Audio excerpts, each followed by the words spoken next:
Hello everyone. तो आज हम लोग ये वाला क्वेश्चन सॉल्व करेंगे। चलिए देखते हैं क्वेश्चन क्या है। Verify Cayley Hamilton theorem on the given matrix. तो ये मैट्रिक्स हम लोग को दिया हुआ है, एलिमेंट्स है 1, 2, 3 और 4। तो पहला जो स्टेप है उसमें हम लोगों को मैट्रिक्स का डिटर्मिनेंट निकालना होता है। तो मैट्रिक्स का डिटर्मिनेंट जब हम लोग कैलकुलेट करेंगे तो वो आएगा 4 - 6 = -2। कैसे आया? 1 × 4 आता है 4 एंड 3 × 2 आता है 6।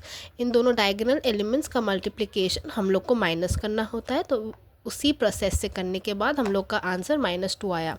तो ये हम लोगों ने क्यों किया? हम लोग को पता है कि अगर मैट्रिक्स का डिटर्मिनेंट 0 आ जाता है तो ए इन्वर्स एग्जिस्ट ही नहीं करता है। कैली हैमिल्टन थ्योरम से हम लोग ए इन्वर्स ही निकालते हैं। तो यहाँ पे हम लोग देख सकते हैं कि ए इन्वर्स एग्जिस्ट करेगा क्योंकि मैट्रिक्स का वैल्यू 0 नहीं है। तो कैरेक्टरिस्टिक इक्वेशन क्या है? कैरेक्टरिस्टिक इक्वेशन होता है a - λI। यहाँ पे लैम्डा कोई भी एक रियल वैल्यू हो सकता है। तो ये हम लोग कैसे करते हैं?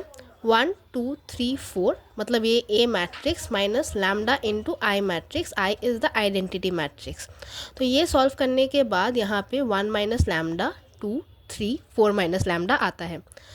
अब मैट्रिक्स पॉलिनोमियल निकालना होता है। मैट्रिक्स पॉलिनोमियल क्या होता है? जो कैरेक्टरिस्टिक इक्वेशन होता है उसका जो डिटर्मिनेंट होता है उसको हम लोग 0 के साथ इक्वेट करने के बाद हम लोग को मैट्रिक्स पॉलिनोमियल मिलता है। तो मैट्रिक्स पॉलिनोमियल हम लोग निकाल रहे हैं। यहाँ पे हम लोग ने डिटर्मिनेंट निकाला तो फिर से हम लोगों ने डायगोनल एलिमेंट्स का मल्टीप्लिकेशन किया है। यहाँ पे इसको इसके साथ और इसको इसके साथ करके यहाँ पे मैंने सॉल्व किया है और आया है λ² -5 λ -2 = 0। अभी हम लोग को पता है कि we know if Cayley Hamilton equation is true then every square matrix satisfies its own characteristic equation.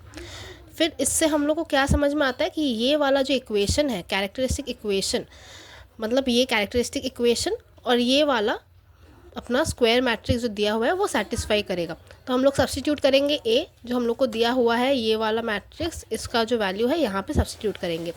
Substitute करने के बाद देखिए ऐसा आता है a² - 5a - 2i = 0।